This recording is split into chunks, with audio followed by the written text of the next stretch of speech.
પ્રશ્ન 1. મુંબઈ પ્રાથમિક શિક્ષણ અધિનિયમ 1947 મુજબ માન્ય શાળામાં સમયપત્રક, શાળાના કામકાજના દિવસો, કલાકો સ્કૂલ બોર્ડે નિયામકશ્રીની મંજૂરીથી નક્કી કરવા આવું કઈ કલમમાં નિર્દિષ્ટ છે? તો મુંબઈ પ્રાથમિક શિક્ષણ અધિનિયમ 1947 મુજબ માન્ય શાળાની અંદર શાળાનું સમયપત્રક, શાળાના કામકાજના દિવસો, કેટલા કલાકો દરમિયાન કામગીરી કરવાની છે, એ બધું જ સ્કૂલ બોર્ડે નિયામકશ્રીની મંજૂરીથી નક્કી કરવાનું છે એવું કલમ 18(3) અંદર નિર્દિષ્ટ છે. તો કલમ 18(3) મુજબ માન્ય શાળામાં સમયપત્રક, શાળાના કામકાજના દિવસો, કલાકો સ્કૂલ બોર્ડે નિયામકશ્રીની મંજૂરીથી નક્કી કરવા એવું નિર્દિષ્ટ થયેલું છે. પ્રશ્ન 2.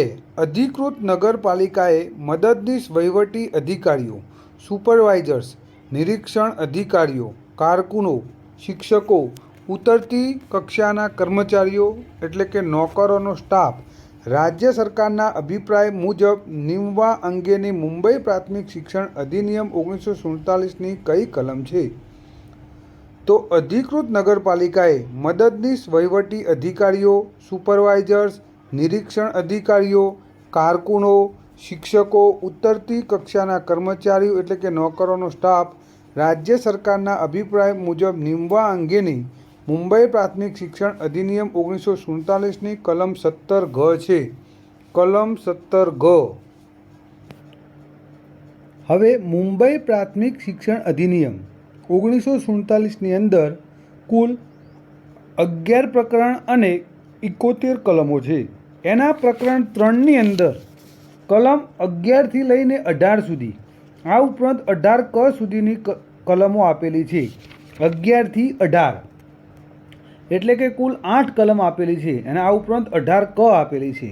હવે પ્રકરણ 3ના કુલ 4 ભાગ છે. પહેલો 3(k) જિલ્લા સ્કૂલ બોર્ડની રચના. પ્રકરણ 3(k) જિલ્લા સ્કૂલ બોર્ડની રચના. પ્રકરણ 3(k) એની અંદર અધિકૃત નગરપાલિકાઓ.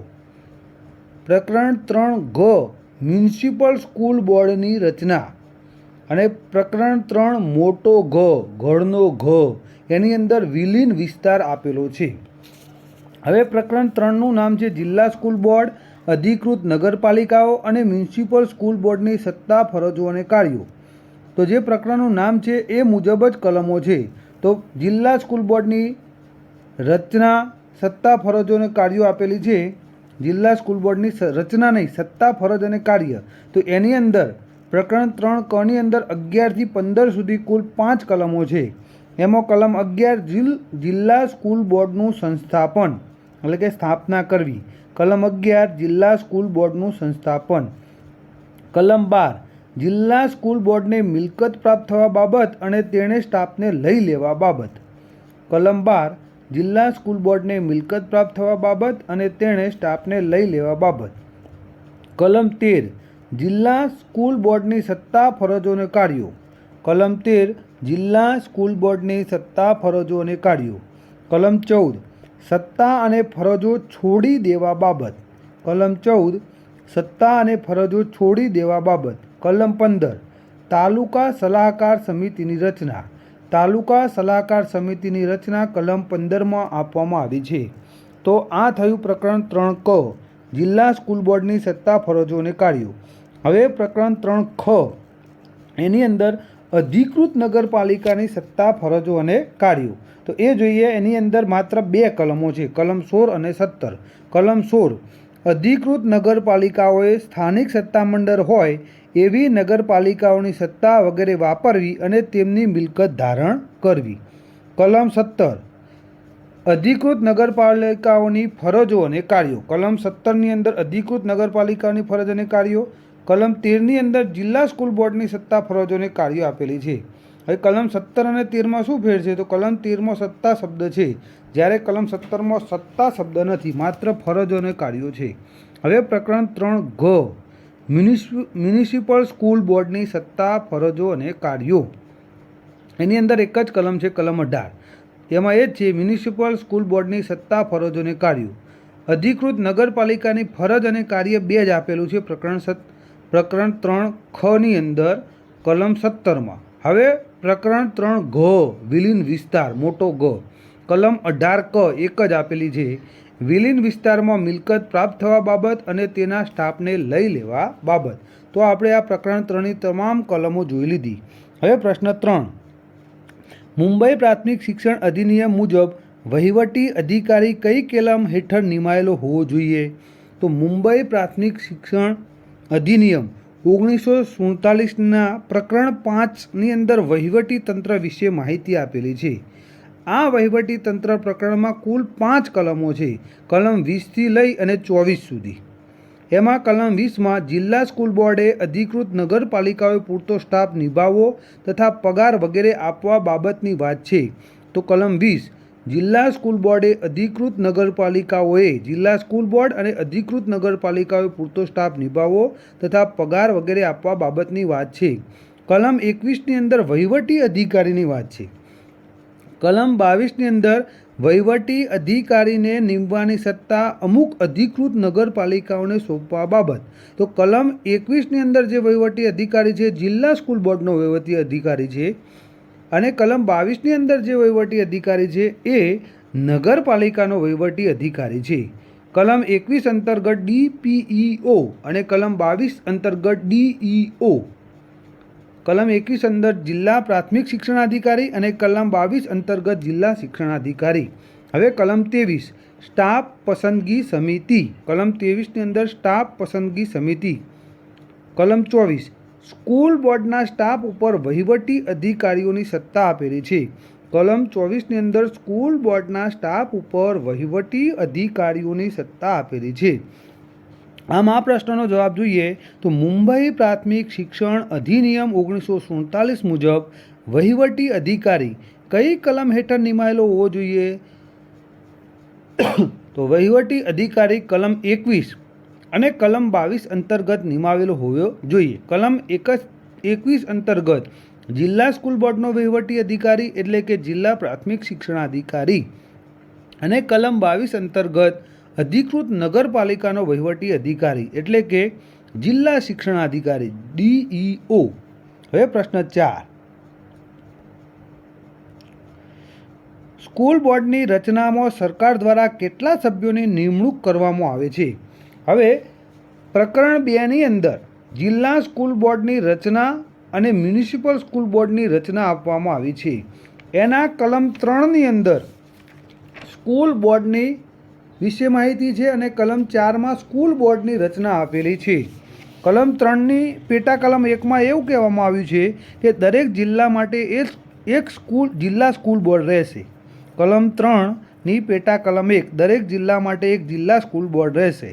કલમ 3ની પેટા કલમ 2, અધિકૃત નગરપાલિકાના દરેક વિસ્તાર માટે એક મ્યુનિસિપલ સ્કૂલ બોર્ડ રહેશે.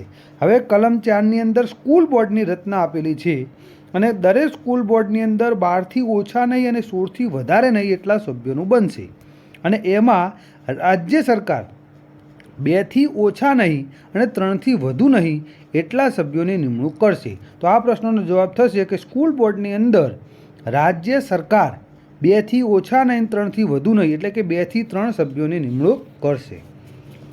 પ્રશ્ન નંબર 5, મુંબઈ પ્રાથમિક શિક્ષણ અધિનિયમ 1947ની કલમ 24 મુજબ વહીવટી અધિકારીની સત્તા નીચેના પૈકી કઈ છે? તો કલમ 24 અંતર્ગત વહીવટી અધિકારીની સત્તા આપેલી છે. હવે વહીવટી અધિકારી શું કરી શકશે? તો વહીવટી અધિકારી એના તાબા હેઠળ રહેલા સ્ટાફની બદલી કરી શકશે, પછી એની સામે શિક્ષાત્મક પગલાં લઈ શકશે અને એને બઢતી આપી શકશે. તો સ્ટાફની બઢતી આપવાનો એને હક છે, અધિકાર છે, બદલી કરવાનો છે અને એની સામે શિસ્ત વિષયક પગલાં લેવાનો અધિકાર છે. શિસ્ત વિષયક પગલાંની અંદર એને બરતરફ કરવો, હોદ્દા પરથી દૂર કરવો અને પાયડી ઉતારવાના શિસ્ત પગલાં લઈ શકે છે. તો મુંબઈ પ્રાથમિક શિક્ષણ 1947ની કલમ 24 મુજબ વહીવટી અધિકારીની સત્તા નીચેના પૈકી કઈ છે? તો સ્ટાફની બદલી અને બઢતી એટલે કે અહીંયા ઓપ્શન B અને C બંને જવાબ છે. આ ઉપરાંત ડીમાં પણ સ્ટાફની પાયડી ઉતાર અને રાજીનામા સંબંધી છે, એટલે કે દૂર કરવા તરફ, તો એ પણ આવે. પાયડી ઉતારા પણ રાજીનામું ન આવે, બરતરફ કરવા આવે. તો અહીંયા કંઈ નથી એવો પ્રશ્ન હોવો જોઈએ. માટે જવાબ આવ્યો કંઈ નથી, તો સ્ટાફની પસંદગીનો અધિકાર એને નથી. એના માટે કલમ 23 અંતર્ગત સ્ટાફ પસંદગી સમિતિ છે. અને હવે શૈક્ષણિક કાયદા સુધારા અધિનિયમ 2010 મુજબ સ્ટાફ પસંદગી સમિતિની રચના કરવાની જોગવાઈ છે. હવે એટલે કે આ પ્રશ્નની અંદર ભૂલ છે, કઈ સત્તા નથી એમ આવે. તો સ્ટાફની પસંદગી કરવાની સત્તા નથી. વહીવટી અધિકારીને કઈ કઈ સત્તા છે? તો વહીવટી અધિકારીને સ્ટાફને બઢતી આપવાનો, તેની બદલી કરવાનો અને તેની સામે શિસ્ત વિષયક પગલાં લેવાનો સત્તા છે. શિસ્ત વિષયક પગલાં એટલે કયો કયો? તો એને હોદ્દા ઉપરથી બરતરફ કરવો, હોદ્દા ઉપરથી દૂર કરવો અને પાયરી ઉતારવાની સત્તા છે. હવે પ્રશ્ન નંબર 6. મુંબઈ પ્રાથમિક શિક્ષણ અધિનિયમ મુંબઈ વિધાનસભામાં ક્યારે પસાર કરવામાં આવ્યો હતો? તો મુંબઈ પ્રાથમિક શિક્ષણ અધિનિયમ મુંબઈ વિધાનસભામાં 29 જાન્યુઆરી 1948ના રોજ પસાર કરવામાં આવ્યો હતો અને એ દિવસથી જ મુંબઈ રાજ્યમાં અમલ થયો. તો મુંબઈ રાજ્યમાં ક્યારથી અમલ થયો? તો 29 જાન્યુઆરી 1948. હવે પ્રશ્ન થાય કે ગુજરાતમાં ક્યારે અમલ થયો? તો ગુજરાતની અંદર ગુજરાત મુંબઈ પ્રાથમિક શિક્ષણ ગુજરાત વ્યાપ્તિ અને સુધારા અધિનિયમ 1963થી લાગુ પાડવામાં આવ્યો. કેમ કે 1 મે 1960ના રોજ ગુજરાત રાજ્ય અલગ પડ્યું. ત્યારબાદ 1963માં ગુજરાત વ્યાપ્તિ અને સુધારા અધિનિયમ બનાવવામાં આવ્યો. ત્યારથી સમગ્ર ગુજરાત રાજ્યમાં લાગુ પડ્યો. પ્રશ્ન 7. જિલ્લા શિક્ષણ સમિતિમાં વધુમાં વધુ કેટલા સભ્યો હોય? જિલ્લા શિક્ષણ સમિતિમાં 7 થી 9 સભ્યો હોય, એટલે કે વધુમાં વધુ 9 સભ્યો હોય. તો જિલ્લા શિક્ષણ સમિતિમાં વધુમાં વધુ 9 સભ્યો હોય. પ્રશ્ન 8. મુંબઈ પ્રાથમિક શિક્ષણ અધિનિયમ 1947ની કલમ 48 મુજબ નિમણૂક પામેલ અધિકારી એટલે કોણ? મુંબઈ પ્રાથમિક શિક્ષણ અધિનિયમ 1947ની કલમ 48 મુજબ નિમણૂક પામેલ અધિકારી એટલે કે મદદનીશ શિક્ષણ નિરીક્ષક. મદદનીશ શિક્ષણ નિરીક્ષક એ કલમ 48 મુજબ નિમણૂક પામેલ અધિકારી છે.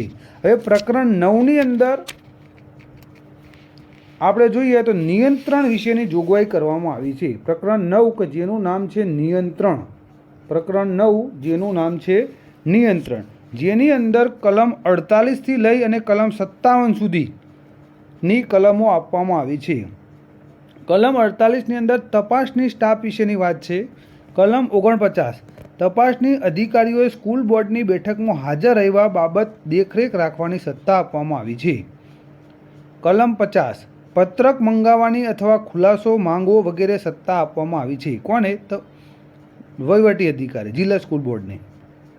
કલમ 51 સ્કૂલ બોર્ડના હુકમો વગેરેનો અમલ મોકૂફ રાખવાની સત્તા આપવામાં આવી છે. સ્કૂલ બોર્ડના હુકમો વગેરે મોકૂફ કોણ રાખી શકે? તો નિયામકશ્રી. કલમ 52 અધિકૃત નગરપાલિકા કસૂર કરે તે બાબતની જોગવાઈ છે. કલમ 53 સ્કૂલ બોર્ડ કસૂર કરે ત્યારે ફરજો બજાવવા માટે પ્રબંધ કરવાની રાજ્ય સરકારની સત્તા છે. કલમ 54 રાજ્ય સરકારે આદેશો આપવા બાબતની જોગવાઈ છે. કલમ 55 સ્કૂલ બોર્ડના કામકાજની તપાસની બાબત આપવામાં આવી છે. કલમ 56 અમુક સંજોગોમાં સ્કૂલ બોર્ડનું વિસર્જન કરવા બાબત અથવા તેને પદચ્યુત કરવા બાબતની વાત છે.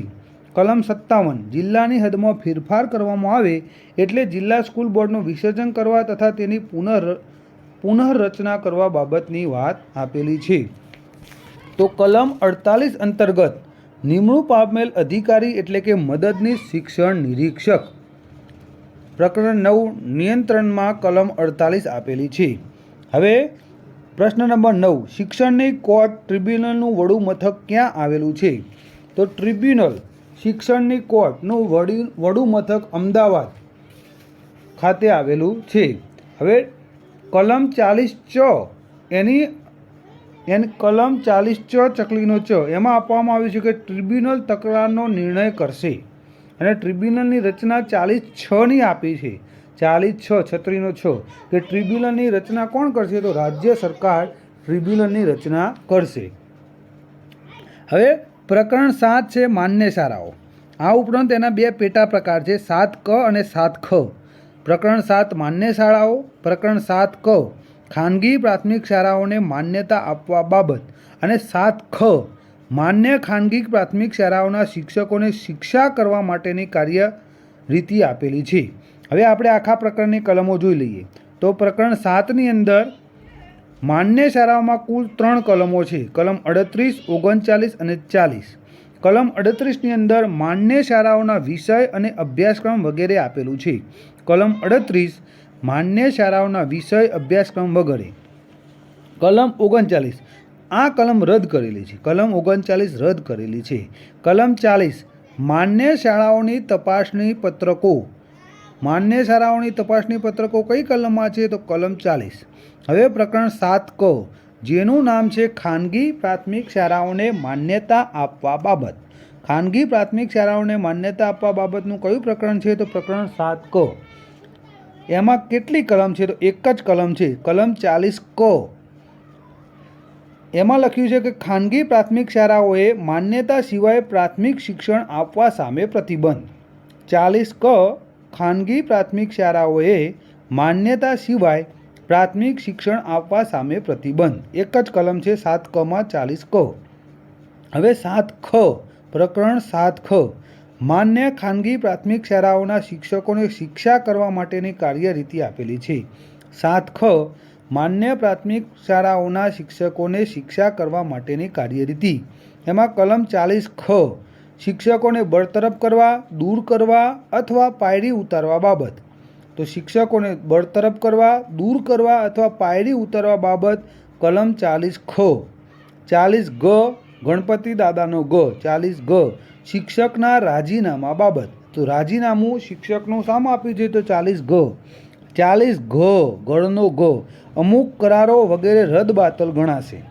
અમુક કરારો વગેરે રદબાતલ ગણાશે. 40ગ. હવે 40ચ ટ્રિબ્યુનલ તકરારનો નિર્ણય કરશે એ બાબત આપેલી છે. તો તકરારનો નિર્ણય કોણ કરશે? તો ટ્રિબ્યુનલ. પણ ટ્રિબ્યુનલની રચના રાજ્ય સરકાર કરશે એવું શામાં આપેલું છે? તો કલમ 40(6) 36(6). કલમ 40જ કોર્ટોની હકુમતને બાદ. કોર્ટોની હકુમતને બાદ. અને કલમ 40જ ઝબલાનો જ એની અંદર અપવાદ આપેલો છે. બરાબર. આમાં અપવાદ કોને આપેલો છે? કે કોઈ પણ મજકૂર ધર્મ અથવા ભાષા ઉપર આધારિત લઘુમતી દ્વારા સ્થાપિત સંચાલિત કોઈપણ માન્ય ખાનગી પ્રાથમિક શાળાને લાગુ પડશે નહીં. 40ખ કોને નહીં લાગુ પડે? ખ અને ગ. તો અપવાદ છે. લઘુમતી શાળાઓ કઈ કઈ લઘુમતી? ધર્મ અને ભાષા આધારિત લઘુમતી દ્વારા સ્થાપિત અને સંચાલિત કોઈપણ ખાનગી પ્રાથમિક શાળાને 40ખ અને 40ગ લાગુ પડશે નહીં. હવે પ્રશ્ન નંબર 10. ગુજરાત રાજ્ય પ્રાથમિક શિક્ષક સ્ટાફ પસંદગી સમિતિના મેમ્બર સેક્રેટરી કોણ હોય છે? તો ગુજરાત રાજ્ય પ્રાથમિક શિક્ષક સ્ટાફ પસંદગી સમિતિના member secretary DPE director of primary education પ્રાથમિક શિક્ષણ નિયામક હોય છે. ગુજરાત રાજ્ય પ્રાથમિક શિક્ષક સ્ટાફ પસંદગી સમિતિ જે કલમ 23ની અંદર આપેલી છે, બરાબર, સ્ટાફ પસંદગી સમિતિ, એની જગ્યાએ હવે ગુજરાત શૈક્ષણિક કાયદા સુધારા વિધેયક 2010માં કાયદો પસાર થયો, એની આધારે એની કલમ 3ના આધારે ગુજરાત રાજ્ય પ્રાથમિક શિક્ષક સ્ટાફ પસંદગી સમિતિ બનાવવામાં આવી છે, જેના મેમ્બર સેક્રેટરી પ્રાથમિક શિક્ષણ નિયામક હોય છે. પ્રશ્ન નંબર 11. મ્યુનિસિપલ સ્કૂલ બોર્ડના વડાનો હોદ્દો શું હોય? તો મ્યુનિસિપલ સ્કૂલ બોર્ડના વડાનો હોદ્દો અધ્યક્ષ તરીકેનો હોય છે. મ્યુનિસિપલ સ્કૂલ બોર્ડના વડાનો હોદ્દો અધ્યક્ષ તરીકેનો હોય છે. હવે પ્રશ્ન 12ની અંદર કેટલાક અધિકારીઓના નામ આપ્યા છે, પરંતુ આ અધિકારીઓ કોઈ દિવસ પૂછાય નહીં, કારણ કે પેપર નીકળે ગમે ત્યારે બદલાઈ જાય, એટલે આ યાદ રાખવાની જરૂર નથી. પ્રશ્ન નંબર 13. આ માસમાં ડિસેમ્બરમાં મૂળભૂત અધિકાર દિવસ કઈ તારીખે આવે? તો મૂળભૂત અધિકાર દિવસ 10 ડિસેમ્બરના રોજ આવે. ડિસેમ્બર મહિનામાં મૂળભૂત અધિકાર દિવસની ઉજવણી કરવામાં આવે છે, 10 ડિસેમ્બર. અને મૂળભૂત ફરજ દિવસ 6 જાન્યુઆરી. મૂળભૂત અધિકાર 10 ડિસેમ્બર, મૂળભૂત ફરજ 6 જાન્યુઆરી. પ્રશ્ન 14. 42મો અને 86મો બંધારણીય સુધારો અનુક્રમે કઈ સાલમાં આવ્યો? 42મો બંધારણ સુધારો 1976માં અને 86મો બંધારણીય સુધારો 2002માં આવ્યો. 42મો બંધારણીય સુધારો 1976 દ્વારા શિક્ષણને સંયુક્ત યાદીમાં મૂકવામાં આવ્યું અને 86મા બંધારણ સુધારા 2002 દ્વારા બંધારણના 3 અનુચ્છેદમાં ફેરફાર કરવામાં આવ્યો. એક અનુચ્છેદ 45 જે રાજનીતિના માર્ગદર્શક સિદ્ધાંતોમાં આપવામાં આવ્યું છે. મૂળભૂત અધિકારોમાં નવો અનુચ્છેદ 21 ક અથવા 21A ઉમેરવામાં આવ્યો અને મૂળભૂત ફરજ ઉમેરવામાં આવી, અનુચ્છેદ 51A કે. હવે પ્રશ્ન નંબર 15. NCPCR આવ્યા પછી GSCPCR બનતા કેટલા વર્ષ લાગ્યા? તો NCPCR આવ્યા પછી GSCPCR બનતા કુલ 5 વર્ષ લાગ્યા. NCPCR 5 માર્ચ 2007માં આવ્યો અને GSCPCR 28 સપ્ટેમ્બર 2012માં આવ્યો. NCPCR 5 March 2007, GSCPCR 28 September 2012. આમ 2007થી 2012 એટલે કે કુલ 5 વર્ષ લાગ્યા. 2007થી 2012 કેટલા વર્ષ લાગ્યા? 5 વર્ષ લાગ્યા. હવે NCPCR જે છે એ બાળકોના શિક્ષણના અધિકાર અંગે નજર રાખશે. રેપાનું કાર્ય કેન્દ્ર લેવલે NCPCR અને રાજ્ય લેવલે GSCPCR કરશે, એ બાબત આપેલી છે. તો NCPCR national commission for protection of child right અને GSCPCR Gujarat state commission for protection of child rights. હવે પ્રશ્ન નંબર 16. ધોરણ 6 થી 8 માટે નીચેનામાંથી શું લાગુ પડે? તો 1. તાસ પદ્ધતિ, હા લાગુ પડે. 2. બેગલેસ ડે 10 દિવસના, એ પણ નવી રાષ્ટ્રીય શિક્ષણ નીતિ મુજબ લાગુ પડે. વિષય દીઠ શિક્ષકો કુલ 3, હા 3 ધોરણ માટે 3 શિક્ષકો હોવા જોઈએ. એક ભાષાના, એક ગણિત વિજ્ઞાનના અને એક સામાજિકના, એ પણ સાચું. 4. નિપુણ ભારતનો અમલ. નિપુણ ભારતનો અમલ એ ના આવે. નિપુણ ભારતનો અમલ પાયાની મૂળભૂત સાક્ષરતા અને સંખ્યા જ્ઞાન માટે છે, જે ધોરણ 3 સુધી છે, આંગણવાડીથી ધોરણ 3 સુધી, એટલે 4થું નહીં આવે. વોકેશનલ ટ્રેનિંગ, હા એ આવશે, ધોરણ 6 થી ચાલુ થશે. અને 6થું મેટ્રિક મેલા, તો એ પણ આવશે. તો 1, 2, 3, 5 અને 6 આવશે, 4થું નહીં આવે. નિપુણ ભારતનો અમલ. હવે પ્રશ્ન 17. વિરાટનગર પ્રાથમિક શાળામાં ધોરણ 1 થી 5માં 255 બાળકો છે, તો આ શાળામાં કેટલો સ્ટાફ હોય? 255 બાળકો છે. 255 બાળકો હોય તો આપણે જોઈએ તો પહેલાં 30 બાળકો એક શિક્ષક મળે, ત્યારબાદ 30 દુ 60 બીજા શિક્ષક મળે, તો 1 થી 60 સુધી 2, 61 થી 90 સુધી 3 શિક્ષક મળે, 91 થી 120 4 મળે, 121 થી 200 સુધી 5 મળે. હવે અહીંયા 255 છે તો 201 થી 240 સુધી 6 મળે. અહીંયા 40નો રેશિયો થઈ જશે. હવે 241 થી 280 સુધી 7 મળે, તો 7 શિક્ષકો મળે. હવે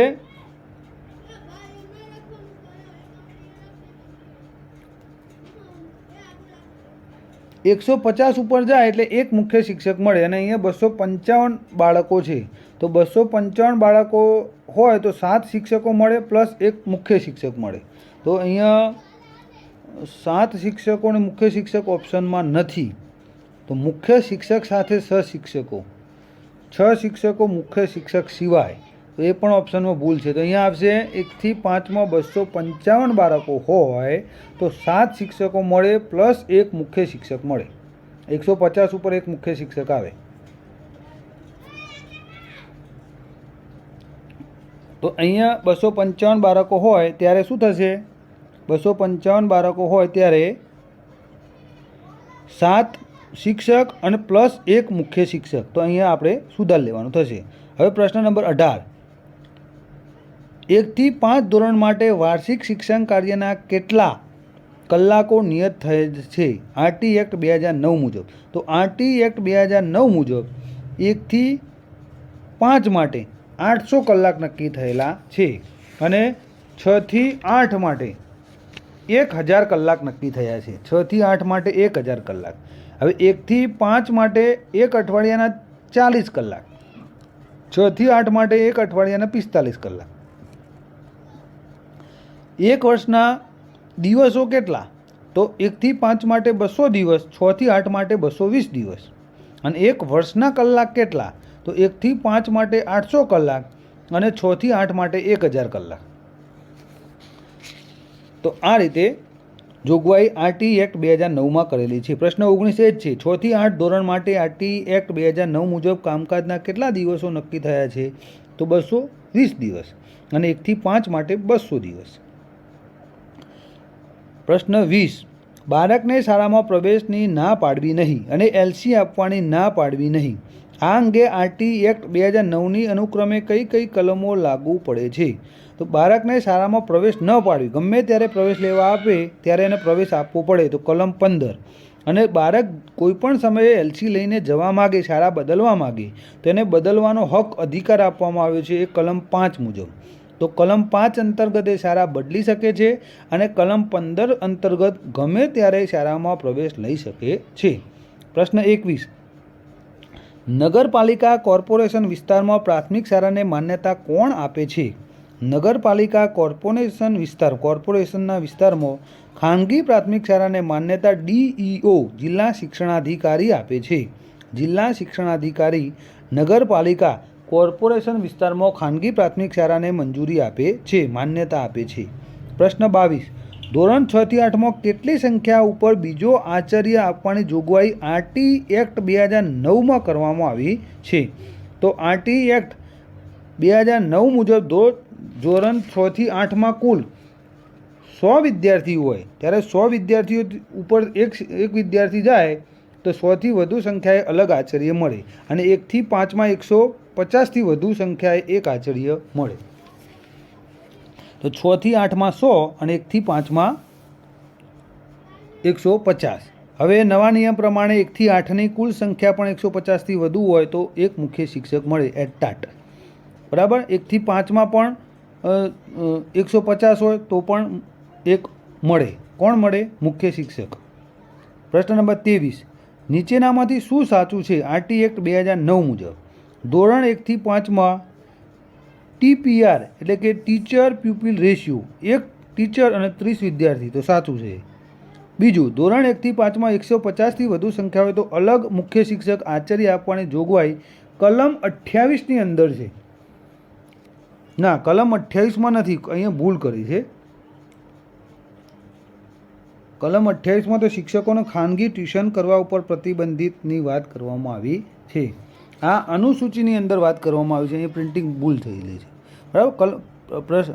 ત્રીજો પોઈન્ટ, ધોરણ 1 થી 5માં 400 રજિસ્ટર સંખ્યા હોય તો 400 રજિસ્ટર સંખ્યા હોય તો 10 શિક્ષક મળવાપાત્ર થાય, 40નું રેશિયો થઈ જાય.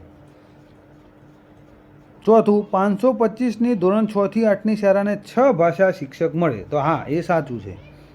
તો અહીંયા 1, 3 અને 4 સાચા છે જો કલમ 28 ધ્યાનમાં ન લઈએ તો. કલમ 28 એ શિક્ષકોને ખાનગી ટ્યુશન કરવા પર પ્રતિબંધની વાત કરવામાં આવી છે. આ અનુસૂચિની અંદર વાત કરી છે સંખ્યાનો રેશિયો કે કેટલા વિદ્યાર્થીઓએ કેટલા શિક્ષક મળશે.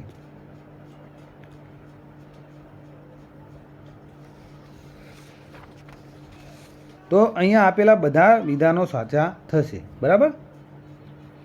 શિક્ષક વિદ્યાર્થી ગુણોત્તર એ કલમ 5ની અંદર આપેલું છે, કલમ 25ની અંદર, સોરી. શિક્ષક વિદ્યાર્થી ગુણોત્તર એટલે કે વિદ્યાર્થી શિક્ષક ગુણોત્તર જે પત્રક છે એ કલમ 25ના આધારે આપેલું હોય છે. હવે પ્રશ્ન નંબર 24, બાળ અધિકાર રક્ષણ ધારો કઈ સાલમાં આવ્યો? તો એનસીપીસીઆરની વાત છે. બાળ અધિકાર રક્ષણ ધારો 5 માર્ચ 2007માં આવ્યો, 5 માર્ચ 2007માં. અને ગુજરાતમાં ક્યારે આવ્યો? તો 28 સપ્ટેમ્બર 2012. આગળ જ પ્રશ્ન આવી ગયો, 5 વર્ષ બાદ આવ્યો. તો એનસીપીસીઆર બાળ અધિકાર રક્ષણ ધારો 5 માર્ચ 2007માં આવ્યો અને જીએસસીપીસીઆર 28 સપ્ટેમ્બર 2012માં આવ્યો. રેપા ક્યારથી અમલમાં આવ્યો? પોસ્કો ક્યારથી અમલી બન્યો? તો રેપા 6 માર્ચ 2012થી અમલમાં આવ્યો. રેપા 6 માર્ચ 2012થી અમલમાં આવ્યો અને પોસ્કો એક્ટ 14 નવેમ્બર 2012થી અમલી બન્યો. પોસ્કો 14 નવેમ્બર 2012થી અને રેપા 6 માર્ચ 2012થી અમલમાં આવ્યો. સાક્ષર ભારત મિશન ભારતમાં ક્યારથી શરૂ થયું? તો સાક્ષર ભારત મિશન ભારતમાં 8/9/2009 8મી સપ્ટેમ્બર 2009થી શરૂ થયું. સપ્ટેમ્બર, ઓક્ટોબર, નવેમ્બર, હા 9મો એટલે સપ્ટેમ્બર મહિનો. તો સાક્ષર ભારત મિશન ભારતની અંદર 8 સપ્ટેમ્બર 2009થી શરૂ થયું. સાક્ષર ભારત મિશન ભારતની અંદર 8 સપ્ટેમ્બર 8/9/2009થી શરૂ થયું. કોઈપણ પ્રદેશનો સાક્ષરતા દર નક્કી કરતી વખતે કયા વય જૂથના નાગરિકોને બાકાત રાખવામાં આવે છે? કયા વય જૂથના નાગરિકોને બાકાત રાખવામાં આવે છે? તો 0થી 6 વર્ષના એટલે બાળકોને બાદ રાખવામાં આવે. 6 વર્ષ 6 વર્ષથી ઉપર થાય એટલે પહેલા ધોરણમાં દાખલ થઈ જાય. એટલે યાદ રાખવાનું, પહેલા ધોરણથી લઈને તમામ ઉપરના. તો કોઈપણ પ્રદેશનો સાક્ષરતા દર નક્કી કરતી વખતે 0થી 6 વર્ષની વય જૂથના નાગરિકોને બાકાત રાખવામાં આવે છે. 0થી 6 વર્ષની વય જૂથના નાગરિકોને બાકાત રાખવામાં આવે છે. પ્રશ્ન 28. સાક્ષર ભારત 2012 અંતર્ગત કેટલી વસ્તી ધરાવતી ગ્રામ પંચાયત દીઠ લોક શિક્ષણ કેન્દ્ર શરૂ કરી તેમાં પ્રેરકના નામે રૂખાતા 2 સંયોજકની નિમણૂક કરવામાં આવી હતી? તો સાક્ષર ભારત 2012 અંતર્ગત 5000 કરતાં વધુ વસ્તી ધરાવતી ગ્રામ પંચાયત દીઠ લોક શિક્ષણ કેન્દ્ર શરૂ કરી તેમાં પ્રેરકના નામે ઓળખાતા 2 સંયોજકોની નિમણૂક કરવામાં આવતી હતી. પ્રેરક કોની સાથે જોડાયેલા છે? તો સાક્ષર ભારત અંતર્ગત જોડાયેલા છે. લોક શિક્ષણ કેન્દ્ર શરૂ કરવામાં આવતા હતા સાક્ષર ભારત 2012 અંતર્ગત. તેમાં પ્રેરકના નામે ઓળખાતા 2 સંયોજકની નિમણૂક કરવામાં આવતી હતી. કેટલી વસ્તી હોય તો 5000 કરતાં વધુ વસ્તી ધરાવતી ગ્રામ પંચાયત દીઠ લોક શિક્ષણ કેન્દ્ર શરૂ કરી તેમાં પ્રેરકના નામે ઓળખાતા 2 સંયોજકની નિમણૂક કરવામાં આવતી હતી. પ્રશ્ન નંબર 29. સાક્ષર ભારત યોજનામાં અને સરસ્વતી યાત્રા યોજનામાં અનુક્રમે કેટલો સાક્ષરતા દર હાંસલ કરવાનો ગોલ હતો? લક્ષ્ય શું હતું? તો સાક્ષર ભારત યોજનામાં 80% સાક્ષરતા દર હાંસલ કરવાનો ગોલ લક્ષ્ય હતું અને સરસ્વતી યાત્રા યોજનામાં 85% સાક્ષરતા દર હાંસલ કરવાનો ગોલ હતો. તો સાક્ષરમાં 80, સાક્ષર 80, સરસ્વતી યાત્રામાં 85. તો સરસ્વતીમાં 85, સરસ્વતી માતાજી આગળ છે એટલું યાદ રાખવાનું. સાક્ષર ભારતમાં 80, સરસ્વતી યાત્રા પ્રોજેક્ટની અંદર 85%. પ્રશ્ન 30. સાક્ષર ભારત 2012માં ગુજરાત સરકારના અનુદાન હિસ્સાની અને કેન્દ્રના અનુદાન હિસ્સાની ટકાવારી કેટલી હતી? તો સાક્ષર ભારત 2012માં ગુજરાત સરકારના અનુદાનની હિસ્સાની ટકાવારી 25% હતી અને કેન્દ્ર સરકારના અનુદાન હિસ્સાની ટકાવારી 75% હતી. 25%, 75%. ચોથા ભાગના રાજ્ય સરકાર આપે અને 3 ભાગના કેન્દ્ર સરકાર આપે. 1 ભાગ એટલે કે ચોથો ભાગ, 1 ભાગ એટલે 25% આપે ગુજરાત સરકાર અને 3 ભાગ 25 × 75, 3 ગણા એના કરતાં 75 કેન્દ્ર સરકાર આપે. હેકીના 4 અંગો પૈકી નીચેનામાંથી કયું નથી? તો હેકીના 4 અંગો છે NHERC, NAC, HEGC અને GEC છે. GCE નથી, GEC છે. તો હેચીના 4 અંગો પૈકી નીચેનામાંથી કયું નથી? તો હેચીના 4 અંગો કયા કયા છે? હેકી HECI, હેકીના 4 અંગો NHERC, NAC અને HEGC છે. GCE નથી, એની જગ્યાએ GEC છે. હવે હેકી શું છે? તો ભારતીય ઉચ્ચ શિક્ષણ આયોગ છે. ભારતીય ઉચ્ચ શિક્ષણ આયોગ, higher education commission of India, ભારતીય ઉચ્ચ શિક્ષણ આયોગ. એના 4 આધારસ્તંભ છે. પહેલો આધારસ્તંભ છે NHERC, national higher education regulation council. National higher education regulation council એ શાનું રેગ્યુલેશન કરશે? નિયમન કરશે. તો ચિકિત્સા અને કાયદા ક્ષેત્ર સિવાયના એટલે કે ડોક્ટરેટ અને વકીલ ક્ષેત્ર સિવાયના તમામ ક્ષેત્ર માટે શિક્ષક પ્રશિક્ષણનું કામ, ઓડિટ, ફરિયાદ નિવારણ, ફીડબેક મેળવવા વગેરેનું કામ કરશે. તો NHERC, national higher education regulation council. બીજું છે NAC, નેશનલ એક્રેડિટેશન કાઉન્સિલ. તો શું કરશે? રાષ્ટ્રીય માન્યતા પરિષદ તરીકે ઓળખાશે. ઉચ્ચ શિક્ષણ સંસ્થાઓના માન્યતાના ધોરણો વિકસાવશે. ત્રીજું, HEGC higher education grant commission. Higher education grant commission તો શું કરશે? સંસ્થાઓની સફળતા અને કાર્યના માળખાના આધારે અનુદાન આપવાની ભલામણ કરશે. તો ગ્રાન્ટ એટલે કે અનુદાન આપવાની ભલામણ કરશે. અને ચોથું અંગ છે GCE નહીં પરંતુ GEC જનરલ એજ્યુકેશન કાઉન્સિલ. રાષ્ટ્રીય ઉચ્ચ શિક્ષણ યોગ્યતા માળખું. રાષ્ટ્રીય ઉચ્ચ શિક્ષણ યોગ્યતા માળખું NHEQF ઘડશે. જનરલ એજ્યુકેશન કાઉન્સિલ શું કરશે? તો રાષ્ટ્રીય ઉચ્ચ શિક્ષણ યોગ્યતા માળખું NHEQF ઘડશે અને ક્રેડિટ ટ્રાન્સફર માટે નિયમો વિશિષ્ટ કૌશલ્યોની ઓળખ કરશે. તો આ હેકી પ્રકરણ 7 NEP 2020ના પ્રકરણ 17ની અંદર આપેલું છે. પ્રકરણ 17 નવા રાષ્ટ્રીય સંશોધન પ્રતિષ્ઠાન દ્વારા દરેક ક્ષેત્રમાં ગુણવત્તાયુક્ત શૈક્ષણિક સંશોધનને ઉત્પ્રેરણા માટેની વાત કરવામાં આવી છે. તો અંદર અહીંયા આ આપેલું છે. હવે પ્રશ્ન 32, GER વધારવા માટે નીચેનામાંથી શાનું વિસ્તરણ મદદરૂપ બને? GER ગ્રોસ એનરોલમેન્ટ રેશિયો વધારવું હોય તો દૂરવર્તી શિક્ષણનું વિસ્તરણ કરવું પડે. દૂરવર્તી શિક્ષણનું વિસ્તરણ કરીએ તો ગ્રોસ એનરોલમેન્ટ રેશિયો વધે. નિરંતર શિક્ષણ નહીં આવે, વ્યવસાયલક્ષી શિક્ષણ નહીં આવે અને ઉત્તર બુનિયાદી શિક્ષણ નહીં આવે. તો શાનું વિસ્તરણ મદદરૂપ બનશે? દૂરવર્તી શિક્ષણનું વિસ્તરણ મદદરૂપ બનશે. શામાં મદદરૂપ બનશે? તો GER ગ્રોસ એનરોલમેન્ટ રેશિયો વધારવા માટે. પ્રશ્ન 33, NEP 2020 મુજબ રોજગારલક્ષી શિક્ષણ કયા ધોરણથી શરૂ થશે? તો NEP 2020 મુજબ રોજગારલક્ષી શિક્ષણ ધોરણ 6 થી શરૂ થશે. ધોરણ 6 થી રોજગારલક્ષી શિક્ષણની શરૂઆત થશે NEP 2020 મુજબ. પ્રશ્ન 34, કોર્સને પ્રોત્સાહન આપવા માટે શાના માટે વર્ચ્યુઅલ લેબ વિકસિત કરવામાં આવી રહી છે?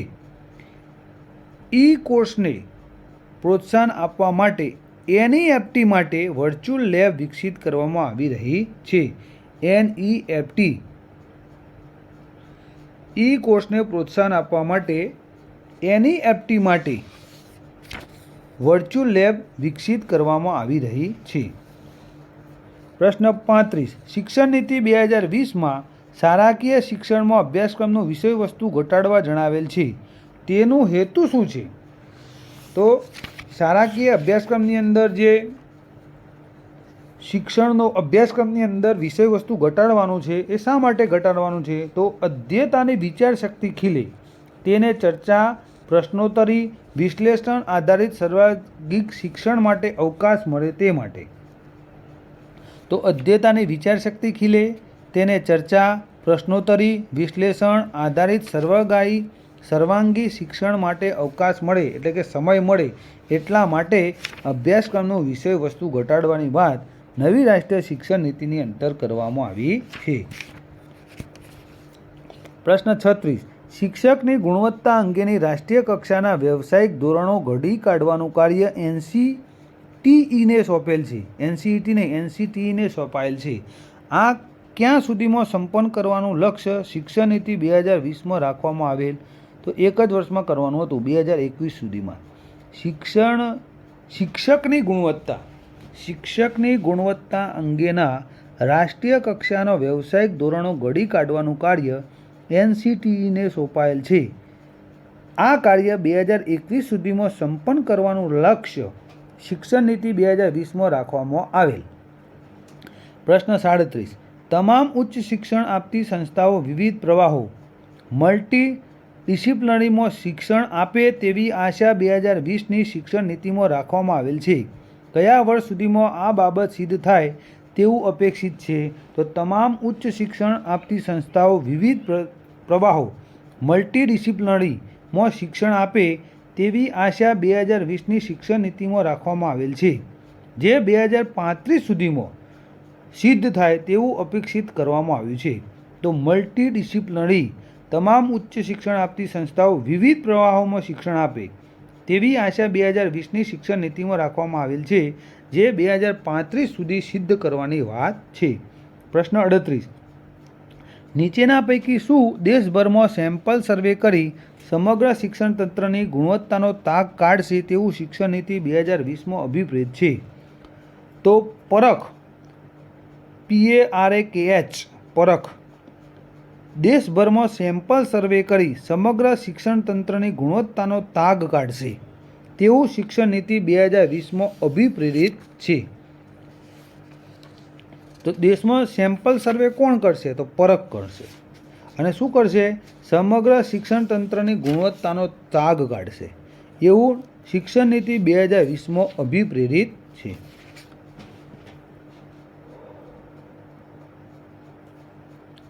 હવે આગળ આવ્યું NETF, નેશનલ એજ્યુકેશન ટેકનોલોજી ફોરમની રચના કરવાની હતી. એ પ્રકરણ 23ની અંદર આપેલું છે કે તકનીકીનો ઉપયોગ અને સમન્વય. NEP 2020ના પ્રકરણ 23ની અંદર આપેલું છે. આગળ આપણે પ્રશ્ન જોયો, ઈ કોર્સને પ્રોત્સાહન આપવા માટે શાના માટે વર્ચ્યુઅલ લેબ વિકસિત કરવામાં આવી રહી છે? તો ઈ કોર્સને પ્રોત્સાહન આપવા માટે વર્ચ્યુઅલ લેબ વિકસાવવાની છે એ નેશનલ એજ્યુકેશન ટેકનોલોજી ફોરમ માટે, બરાબર, વિકસાવવાની છે. હવે પ્રશ્ન નંબર 38. નીચેના પૈકી શું દેશભરમાં સેમ્પલ સર્વે કરી સમગ્ર શિક્ષણ તંત્રની ગુણવત્તાનો તાગ કાઢશે તેવું શિક્ષણ નીતિ 2020માં અભિપ્રેરિત છે? તો પરખ. પ્રશ્ન 39. રાષ્ટ્રીય શિક્ષણ નીતિ 2020ના અર્થપૂર્ણ અને સફળ અમલીકરણ માટે કેન્દ્રીય તથા રાજ્ય કક્ષાની સંસ્થાઓ, વ્યક્તિઓ અને નિષ્ણાતોનો સહકાર મેળવી લાંબા ગાળાના આયોજન કરવા સારું કઈ સંસ્થાને સબર કરવાની ભલામણ NEP 2020ની નીતિમાં કરવામાં આવી છે? તો CABE, central advisory board of education, કેબને રાષ્ટ્રીય શિક્ષણ નીતિ 2020ના અર્થપૂર્ણ અને સફળ અમલીકરણ માટે કેન્દ્રીય તથા રાજ્ય કક્ષાની સંસ્થાઓ, વ્યક્તિઓ અને નિષ્ણાતોનો સહકાર મેળવી લાંબા ગાળાના આયોજન કરવા સારું CABE, કેબ સંસ્થાને સબર કરવાની ભલામણ આ નીતિમાં કરવામાં આવી છે. પ્રશ્ન 40. રવિન્દ્રભાઈ દવે દ્વારા R/Q=Fનું સૂત્ર આપેલ છે. એમાં F શું છે? રવિન્દ્રભાઈ દવે, F એટલે કે ફંક્શનાલિટી. F એટલે કે ફંક્શનાલિટી. રવિન્દ્રભાઈ દવે દ્વારા R/Q=Fનું સૂત્ર આપેલું છે. એમાં F એટલે કે ફંક્શનાલિટી.